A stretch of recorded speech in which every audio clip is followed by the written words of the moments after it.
Vadikani munogonesesa nokuti munotisarudza nguva nemisi kuti titandadzane tiri pachirongwa Mai Chisamba show, apo patinotaura upenyu, patinotaura zvinhu zviri kuitika. Nyanzvi dzedu ishamwari dzechirongwa ndofunga vazhinji makutozviziva. Nhasi tinoda kutandadzana tichiudzana dzimwe nguva zvatisingagone kuudzana kumba ikoko. Tinoda kutarisa zvamakakumbira muchato wekanzatu. Munouona sei? Muchato wokuti ngatiitei mudengu kuti pachatwe. Aiwa, regai ndirege kutaura zvakawanda. Regai ndipe mukana uno kune nyanzvi dzedu kuti vazvisume kwatiri. Ndotanga nababa uri kunze. Ndinotenda Mai Chisamba kwazwai vatariri nevateereri. Ndinoitwa Chakanisa Ruzvidzo. Ndinoshandidzana zvikuru nevanhurume nevanakomana kusangana reMen for Equality Trust. Ndouya pakati. Makadiko vadiwa vatariri nevateereri. Inini ndinonzi Pastor Margaret Chabuka. Semazuva ese ndofunga makandakambowanda kuseri kwemask. Ndotaura kuti ndiri mai, ndiri mudzimai, ndiri mufundisi, ndiri atete, ndiri mbuya. Tinokutendai. Mufaro wangu muri yeZimbabwe nevari kutona vari kumatima nenyika nekwakasiyana nekwakapoteredzana. Ini ndini nyika yamangwana yacho. Zita ndinoitwa Delight Tatenda Muchazondida. Ndinoshandidzana nevechidiki pakupangana tsika dzakanaka nemagariro. Tinokutendai neuvepo. Aiwa vadiwa vatariri, nhasi tambovabvisa maski nai kuti kana musangana navo muwaziva kuti ava ndevava. Handitika asi hatisi kuti musazvichengetedze kunze ikoko. Tinoda kuti tirambe tichingozvichengetedza kuti chiCovid ichi chirega kutandanisana nesu. Nyaya iri pano chikurura majasi. Ndikutanga nemi pastor, ndikuya kwamuri.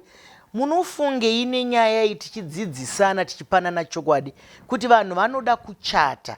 Vanoda kuchata muchato mukuru wekupemberera asi wakavakwa kana kuti unoda kuvakwa nekanzatu. Kana tichiti kanzatu kuti waunza shereni, waunza mupunga, waunza kahuku, waunza kadrinki. Mazvita Dr. Chisamba. Ndingada kudzokera kumashure kuti muchato chii? Muchato kubatanzwa kwavanhu vaviri vobva vaita mukadzi nemurume. Even magwaro matsvene anotaura kudaro kuti murume achabva kuna mai vake obatana nomukadzi wake voita chinhu chimwe chete. Hapana kunzi mupunga, hapana kunzi mabhotoro, hapana zvimwe zvakataurwa. Saka nguva zhinji tinozvipa kuzvimanikidza pazvinhu zvatingafanira kunge tiri kuita. Chatanzi kubatanzwa kwavaviri musvisa tsvene inogona kungoitwa chero dai pasina mabhotoro. Saka ndati nguva ndisataenda mberi muchirongwa ndingogadzirisa umwe munhu aiko zvino wakatotarisa chirongwa chino arikushaya kuti ndichawanepi mupunga, ndichawanepi bhenzi yokutakuriswa nayo, ndichawanepi. Ndoda kuti ndigadzirise muchato saizvozvo. Saka kana uri kunochata ita kuti iwe chinangwa chokutanga chokuti ndoda kubatanzwa nomurume wangu, ndoda kubatanzwa nomukadzi wangu, usanetsa mwana wokunze. Kana vada ndatimbotanga ndapabata ipapo mupabate kuti kubatanzwa kwenyu vaviri mazvita. Mashoko akanaka ari kutaurwa namufundisi. Handiti muri kuzvinzwaka kuti hazvinei nelimuzini, hazvinei nechi. Izvo ndosaka zvichizonzi imhemberero. Hanzi iwewe nemukadzi wako. Mufundisi kana Majistrate vambokubvunzai kuti mauya nebhasikoro here, mauya nei? Chero imimi muripo, ndimi munoda imhiko dzinonzi muchato. Nombuya kune nyika yamangwana nekuti venyika yamangwana muongoro netsvakiridzo ndo mazera atiri kuonaya. Ari kutanga kuti kwachabhadhara venyu ndiani, kwachabhadhara zvakati ndiani. Muri kuzvifambisa sei kwemi? Mazvita Mai Chisamba. Ndinotenda mashoko amatipa yamatipangidza kuti muchato wakazvimirira imhiko dzinosunga vaviri. Pozoita mhemberero dzinosanganisira vehukama kuti tifare tiri pamwe chete. Iri tsika yakazvimirira Mai Chisamba. Kanzatu kakagara kari muvanhu. Tikashayikirwa tinoridza mhere. Pakaberekwa mwana anoitwa makorokoto.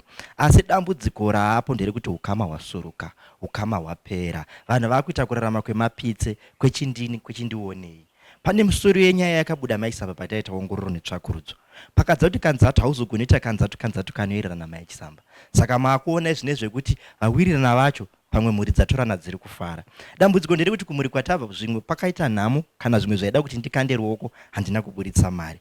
Zvozonzi makamuona pamuchato kwatezvara kwake akanobvisa iri mombe chaiyo asi akatadza kuti betsera kunoko. Pechipiri Mai Chisamba panosangana vanhu panoita vakuti nevaokeri, ndo vamwe vanhu vane dambudziko ivavo Mai Chisamba vekuti kuchata kwenyu vanokuita nhangarovanzi panyaya kuti haiwa vane mari ava kumuchato vakabvisa zvakati nezvinoti. Chetatu Mai Chisamba panoita kupokana nekusawirirana. Zvinonzi isusu kwedu takabvisa yakawanda. Vamwe vaitaura vakati ayo amweni vangu vaitoti handiti takambonobvisa here yekuroora ambuya vakati takambonobvisa yekuroora zvinoreva kuti mari yamuchiri nayo chipindai pamuchato poita kudhonzerana kunoita mapitse. Ndizvozvo mashoko akanaka ari kutaurwa. Ndinoimba wadiwa vatariri nevateereri, izvozvo kwenyu muri kumbozviona kana kuti kuvavakidzani venyu muri kuzviona. Ndiri kuuya kwauri Ruzvidzo, unoiona sei nyaya yaparurwa? Tinotenda Dr. Chisamba. Ini muongororo yangu netsvakurudzo yandakaita maringe nemuchato yekanzatu iyi, pakabuda nhau dzakawanda kunyanya nevanhurume vandinoshandidzana navo kuti vanenge vari pamujaho wekuti handifanire kusara kana Ruzvidzo akakwanisa kuzviita, ko ini ndichatadza nei kuzviitawo. Saka nekudaro pari kuitwa ukweretwa hwakawanda kana pachinge paita zvawanikwa zvapotseka maringe nekuti mbotaurwa nenyika yamangwana paya kunzi panenge pachiita mumwe abvisa chakati nechakati asi hazvizoererani. Zvatadza kuererana zvinobva zvaita mutoro unosangana newewe muchati, uye mutoro unosanganawo zvakare nevari kukutsigira kuti zvinhu zvifambe. Saka nekudaro vamwe vari kuwanikwa vachitsvaga idzo svutu kuti vange vachiita dzekukwereta motikari, vanowanikwa vachikwereta. Munoona kana chokudya chinongokweretwa, zvese unenge wangu waukweretwa, unenge hwaapo, hauchazi muchato. Asi pamunenge mazounganidza zvipo zviya, maakuchibhadhara zvikwereti kuratidza kuti vanhu maakuzvipinza pamutoro maringe nechinhu chimwe chete chinonzi miko chamungadai mangowaniswa muri vaviri, imi makuzvipinza pazvikwereti zvakasiyana-siyana. Chechipiri, chimwe chiri kubuda ipapo ndechekudai kuti michato yamazuva ano haisisina hwaro hwakakosha hwekusunganidza ukama sezvombotaurwa napasta, kunzi chainge chiripo kusunganidza ukama. Vamwe vaiwanikwa zvakare vachitemawo gariri kuti ange achiwana mudzimai wake. Hapana zvakambowanda zvaimbodikanwa, asi simba rako rekuti uri kumirira kuti ndawanawo mumwe mudiwa wangu wandinoda. Asi zvaapo michato yamazuva ano yayekuti ndiri mbinga, ndofanira kuonekwa, vanhu vange vachindiziva, igoita inonzi talk of the town mazuva ano. Aiwa baba, ndanyatsoseka chikuwe chekumba dai.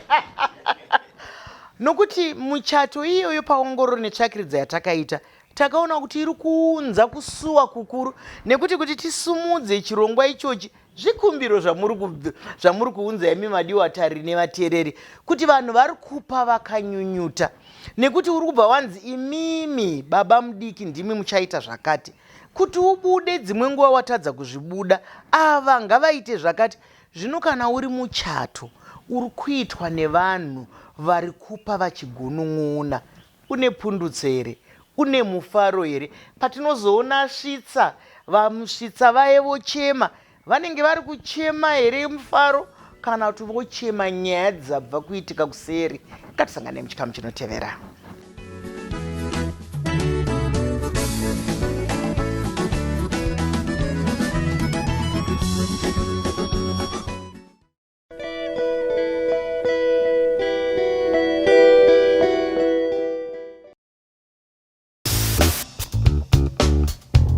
Mashoko makukutu.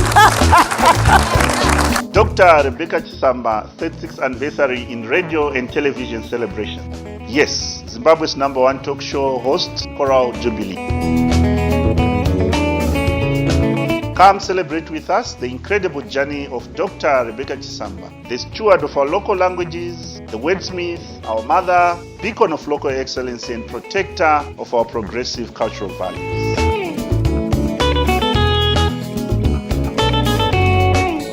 It shall be lit at Mana Resorts on the 30th of June 2023. Book today and secure a seat on the Galaxy of Stars.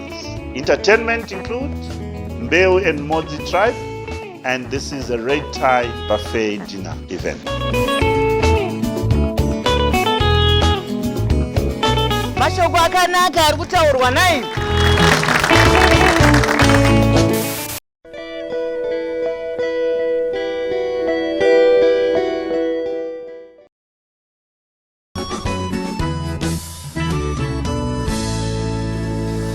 Vadikani nyaya iyi ndazanambotaura zviya kuti chikurira majasi.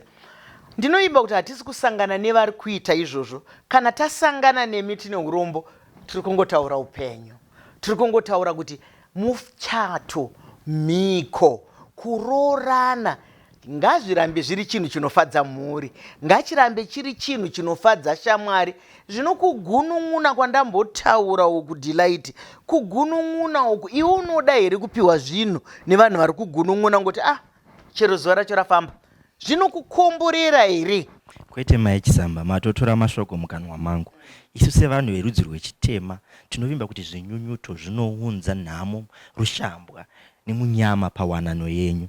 Saka zvazvinenge zvichida Mai Chisamba, wanano idzi hadzingoitwi pfurukutwe kuti unongorega nhama akuita. Kunyanya kune nyika yemangwana tisida kupinda muwanano dzinotifadza, dzinofadza vabereki vedu kumachechi kwatinobva. Ngatigonei kuronga nekurongeka. Ndinoona Mai Chisamba vanhu vanomhanya kuisa mari dzekuendesa kumakambani anoita zvekuviga vanhu. Vanozvigona, vanozviita nemoyo wese. Asi kuti mumbomhanya muchisoyewanano yenyu, muchiri vapenyu, muchipa munongedzo upenyu kuti unofamba sei, hatisi kuzvigona. Ipapo tiri kurasa. Tsika iripo Mai Chisamba ndezvekuti vechidiki tese tinovarerwa Mai Chisamba. Takarerwa tichinzi mwana ndewe nharaunda. Saka tinenge tichiti aiwa kubatsirana kupepeta matambudziko aya kuti zviitike. Asi vechidiki zvakare ndimi makataura mukati vamuchazondida endai munotaura shoko iri. Taita dambudziko revanhu vanoda kunoona zviri kuitika muwanano dzevaridzi. Kunzi ndini ndakakupai raisi pamakasangana, ndini ndakakupai chinyama, ndini ndakakupai chibanda befenyu chehuku. Saka kana maakudanana itai nenzira iyi, fambai left right. Zoita dambudziko Mai Chisamba. Mukaona izvozvo rimwe dambudziko riri kuitika, akabvisa chipo kana kuti akabvisa kana akatyaira wanano, ndiye akutora chigaro chatete chaatezvara, nekuti anonzi ndiye akainvesta. Rakuita sebhizimisi kunzi tina investor akaisa yakwanda kupfuura ipapo. Saka mubvunzo wenyu watanga uchibvunza ndinofara here? Ndakazvimirira nevamwewo Mai Chisamba vatinenge tichiti tifunge zvakanaka. Hazvina kumbobvira zvakanaka. Ngatisapei matambudziko. Munozoona kuti kazhinji kacho dzinozobatana nekupfekana kunyunyuta kwemhuri nongwa dzobva dzauya ipapo. Pakutaura unzoni makaita mukonde apa. Amai wenyu haana kubvizirwa homai. Sekuru wenyu haana kuripa zvakati nezvakati. Chiitai kanzatu muripe izvozvo. Ndizvozvo mashoko makukutu ari kutaurwa nenyika yemangwana iyo kuti kokuronga. Regai ndiende pana Madhuwe mufundisi.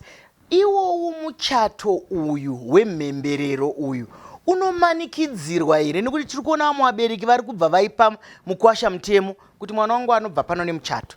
Vana ava vawananaka, varooranaka, asi maakuvagarisa zvakare munyika ine zviedzo. Pamwe vanotora kagore vachironga muchato. Munozoona sei izvozvo zvekunzi wangu mwana anobva pano? Nokuti imimi apa mambotaura pamatanga kutaura pai kuti aiwa hazvinei nemhemberero iyi. Chinhu here chingazouya kumashure, chinhu amenotibatsiriwo. Mazvita Dr. Chisamba. Ndoda kutaura mashoko ndichiti pane muimba aitaura kuti hanzi chaita mumwe ndoitawo here kuda kutevedzera. Mai vangu vanogara kutaura kuti usafananidza nguo nedzatarubva. Zvichireva kuti vazhinji vabereki vanenge vachipa kutsikirira vana kuti habvi panakaita sei, vari kutotaridza mwana wopamwe muvakidzani kuti handingazokundwi nananinge. Chandinoziva chatakukurudzira isu mazuva ano ndechekuti musi unoroorwa mwana kunenge kuna vanhu vakawanda, havana tete vanani. Tidanei vafundisi tochatisa mwana kama huse huripo, vekumurume varipo kana vachikwanisa kuzouya vawedzerawo, zvotoitika kurerutsira vana. Nokuti zvimwe zvatinoda isusu kuti vana vaite, tikuti vaite zvatakakonewa isu. Vakakonewa baba kana mai kuchata vachiita iro zvokuti ngandiite dhore vakuti mwana haabvi pano asina kuchata, nokuti ndiri kuda kuti zvandakatadza kana zvamakatadza ikoko azviite. Saka ndiri kuti vana baba nana mai musafananidza nguo nedzatarudzwa. Ngatirerudzire vana vedu vapinde muchato mavo vasina chinhu zvakavamanikidza zvikwere zvavakutaurwa nemwana wangu izvozvi, zvokuti vapinde muka vachigona kuvaka upenyu hwavo, noti kuti vanopinda vachitanga kubhadhara zvikwereti vasina kutenga chitofu, vasina kugona kutenga kana kutenga chisitendi chokuti vavake imba yavo. Ngavapinde muka vachizvivaka, kwete kuti takavamanikidza kuti azvo zvavanga vasingakwanisi. Mashoko makukutu chaizvo.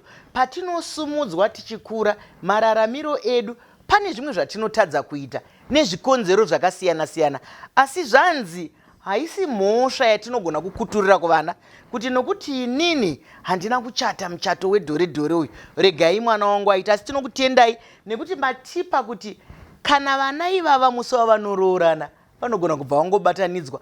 Kana mozoda henyu mhemberero ngaizoitwa pamberi apa. Saka tiri kukumbira kune madzitezvara kuti musaomesere vana varoorana kuti anotobva nemuchato pano, nekuti kana akabva nemuchato mukwasha aroora uye wakurunza uko, nekuti haachagona kuramba akamirira zvanga anga arakidza. Nokuti mukaona munhu ati ndakuwana, akuudzai vabereki kuti ndakura ndakuda kugara nemumwe. Vanoizvinzwa here izvozvo vabereki nairuzvidzo kuti kuroora kutaura? Maita basa Dr. Chisamba, nhau iri kunetsa ndeyekuti vanhu hatisi kuita communication yekuti tinzwisisane kuti chiri kuita kuti vana vange vachipinda muwanano chii.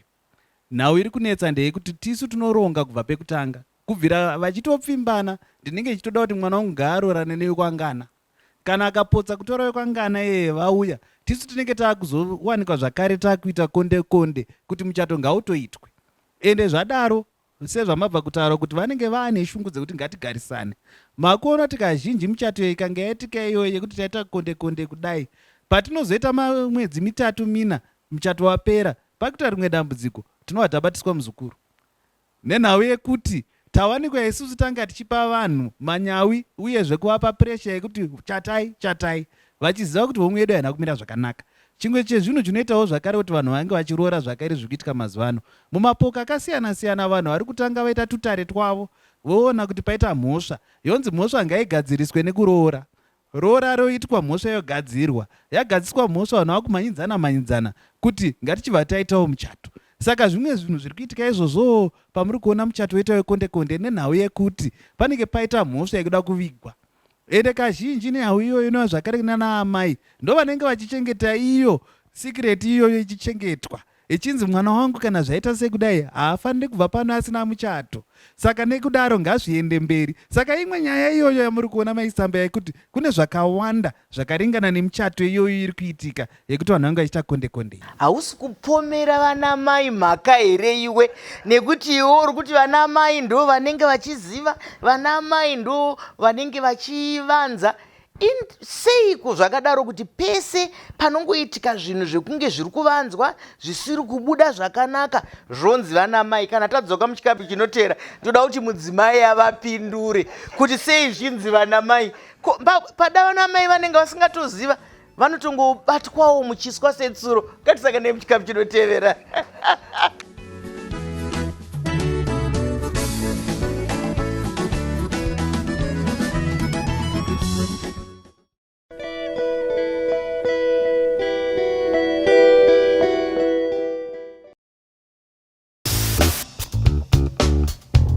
Mashoko makukutu. Dr. Rebecca Chisamba, 36th anniversary in radio and television celebration. Yes, Zimbabwe's #1 talk show host, Choral Jubilee. Come celebrate with us the incredible journey of Dr. Rebecca Chisamba, the steward of our local languages, the wordsmith, our mother, beacon of local excellency and protector of our progressive cultural values.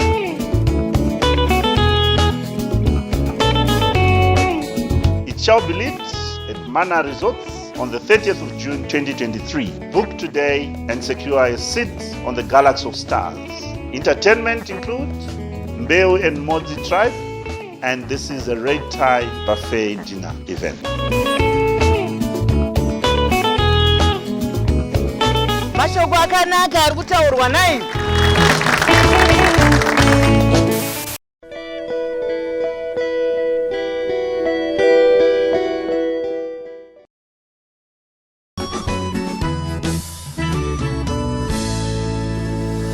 Vadikana hapana chakanaka sekuwanana kana zviri izvo zvamunoda. Hatiuye kwamuri kuzokupai mutemo, tinokuuyai kwamuri sedzidziso, sekubatsirana. Tiri kudzidza zvinhu zvakawanda kubva kwamuri. Tinovimbawo kuti nemiwo muri kudzidza zvakawanda kubva kwatiri. Pano pane nyaya yemuchato yanetsa munharaunda nemunyika. Michato yekanzatu, michato yevanhu vasina kugadzirira, vari kumirira kuchata nekuti vanangana vaita zvakati. Asi uyu anga ade namagoka uyu. Ndiri kuye kwamuri pastor, anga ade namago. Hanzi ana mai vanenge vachiziva zvose. Ichokwadi here nhambo dzese? Hanzi chingasiyeni. chiko chingasiya mai munoziva kana mwana akagona zvazvanzi mwana wangu akagona hanzi mai vake akaita sokwana mai vake hazvisizvo. Pane hongu vana maiwo vamwewo vasinawo unhu hwekaindi zvakaita saizvozvo zvokuti vanokurudzira kukoniwa kwemwana. Asi mubereki wese ndanga ndiri kufamba ndichichaira motikari ndichiuya kuno, mupfungwa mangopinda kuti mukadzi wese kana mubereki wese chaanofira nechekuti mwana wake aite zvinhu zvakanaka. Saka kana zvinenge zvakoniwa vana, musafunga kumusha ukoka kuti ana mai vangu vachizvida. Hatitozvidiwo, havatozvidiwo. Mai vamakatotendeka ivavo havatozvidi, vaitodawo chinhu chakanaka. Saka vana kana vachitadzaka hatinenge tisingazvitarisiri, kana baba vanenge vasingazvitarisiri. Saka ndangoti ndimboti popotei. Aiwa, mapagadzirisawo ipapo. Aiwa, tinozvikudza chaizvo. Ana mai muri kuzvinzwa. Zvanzi nemunhukadzi, hakuna mubereki asingade chakanaka. Tingapokane zvedu mumba apo neapo, kune vamwe vangazviiti, asi vavariro yomubereki wese kuona kufamba nevana vake zvakanaka, vachidzidza, vachiwanikwa, vachigarawo zvakanaka. Zvino kana wagara mukanzatu wakumbira, hatisi kuti noti kune vamwe vasinganyatsonzwisisa zvatinenge tichireva pano. Panapa tiri kuziva kuti kana muinayo mari yemuchato, wakaitai madana enyu. Vatiri kungotaura pano ndivo vaya vasina. Tokuona uri kukumbira mari yekuti kuvachapa mupunga ndevapi, asi tiri kunzwa kuti hanzi kune limuzini yakamirira. Hatiri kunzwa kuti kune rinozi venyu rakamirira. Ko zvaudi. Dambudziko riripo Mai Chisamba nderekuti vanhu vari kurarama upenyu hwemapitse, upenyu hwekuda kunzi inini ndindaita muchato wavharisa, ndindaita muchato wanyararidza. Munoona zvakare Mai Chisamba. Unenge wanyararidzaniko? Aiwa, vanhu vanoda kuona vanhu vachiti kana ichipfuura pairo mota inenge zongororo yayo, ichipfuura pamarobhoti, vanhu vanoda kuti vanofara vachiti asi zvatiri kuda kutaura Mai Chisamba zvinoita dambudziko racho parinozobvira ndepekuti dzimweni dzenguva ava vanoita zvemakwiki vanotora chikwereti. Munonzwa vanhu vachati usatore chikwereti chekuroora zviri kuitika. Munhu anotora loni achinyepera bhizinesi, asi chada kuita kuita sei kuwana. Saka kune vechidiki vakateeresa ndovataura kuti uyu muchato wemapitso uyu usafunga kuti unotozonda kuita mapitse. Ipo paunoona kuti chikwama chako hachisi kubvuma kuti ndiite izvi, uramba uchitongoshingirira watopinda mumbiya yemapitse iyoyo. Ndo pakutangira dambudziko rako ipapo, ndo pakutangira kusuruka. Ndochekutanga Mai Chisamba. Chepiri chiri kuitika Mai Chisamba, kuna mwana vari kuzobetseredzwa kuchata nevanhu vakasiyana nevanhu vavo. Kunzi ex wangu azoisa raisi, hanzi tanga kati chipira zviri kuitika izvozvo. Kunzi munhu wandakadanana naye ini anoti aiwa takasiyana mukufara, rega ndikupei mudye. Ipapo munotoona kuti papinda honye, papinda kuipa, papinda kushata. Saka chandakuda kutaura ndechekuti Mai Chisamba, michato yacho iri kuvhunura, michato yacho iri kuchinja ruvara. Takamboita chirongwa kuno anoteerera chirongwa chedu chatakati isi chema ava vanofamba vakawanda takavati masquad. Muchaona kuti zvimwe zvacho zvekanzatu zvoda kuitiswa nemasquad iwayo futi. Ndiwo anotanga kunokumbirwa, ndiwo anga akagarira achifunga kuti achana zvinhu zviri pachena. Ndiwo vanhu anoita makuwa kunzi aiwa muri kuti chikwemi shangu yanga yakapfeka ndini ndakamuburutsira, ndini ndakamubvisa. Dai wandida ini ndini nazvo vanhu vanochinja Mai Chisamba. Saka kuzvipedza kuzvigona kunai kurongeka. Tina vanhu vazhinji vatakaona isusu Mai Chisamba haizoti mhuri dzavo dzapedza zvikoro zvonzi asi hatina kuita mhemburiro yaitigutsa. Taakuda kuti tichitanga vapa mudya ndigere zvikwanisiro zvapo. Ende kazhinji ndo michato iri mupfungwa dzedu inoitwa mukufara. Munoziva michato yemazuva Mai Chisamba iri kuita tumakomiti. Munonzwa muchato achizezerwa munzeve, agara unonzwa adai, agara anonzwa adai. Nekuti muri dzekanzatu taura kuti ndakuda kuenda kupa ndipewe motikari yangu. Zvimwe zvibharuma chaizvo zvakuda kuenda ndabvisira mwana anonzi Tanatsvo. Tipewe zvibharuma zviri pamotikari. Robva raita dambudziko munhu wobva atokanganizika. Ndizvo pane zvimwe zvawataura zvabva zvandipa mapundu kunge ndatonhorwa nechando. Zviri kuitika zvataurwa naDelight kuti musikana ari kuchata, mukomana kana vakomana vaakambodanana nayo vakokwa vari pamuchato, mukomanawo vasikana vake izve maex imboti paruzvidzo ndiwo munoshanda nazvo. Maex anoshandeiko pazviri kuitika izvi? Zvine utano hwakanaka here? Zvine upenyu hwakanaka here? Ende kana wakokwa nemunhu wawakambodanana naye, ari kukukoka kuti uzopemberera here kana kuti uzosvotwa? Nauyi Mai Chisamba iri paviri. Ini ndakatombosangana nayo pane mumwe muchato wakamboitika imwe ex yangu. Zvakatomboitikawo izvozvo. Saka nekudaro zvaitika sekudaro, ini handina kutotambira, ndakatoramba kutowanikwa ndiri pakati nekuti komiti yainge yatopa zita rangu ratokandwa muheti zvikanzi Ruzidzo anogona kutaura wenga auya aite MC pamuchato. ini ndikati kwete ndabatikana nebasa nyambisirwa nhasi ndinobatikana zvangu ndakaswera ndigere ndiri kumba. Saka nekudaroka nhau inenge ichiitika ndeiyi, vamwe kuda kusvotesana, vamwe kuda kuratidzana zvishandwa, vamwe kuda kuti zvakare zvinoitika mazuva ano kwane nhau yatakambobata kumashure uko yemujolo. Nhau yanetsa ndeyekuti vanhu vakuumba wanano iyi nehwaro husina kusimba, hwaro hunenge husina kuwanikwa huchiita zvinhu zvakanaka. Nekudaro hwaro ihwohwo ndo hunokonzeresa kuti max anenge achinzi x wangu yanga ane zimotikari, saka ndinoda kuti zimotikari rezongororo riya rivepo.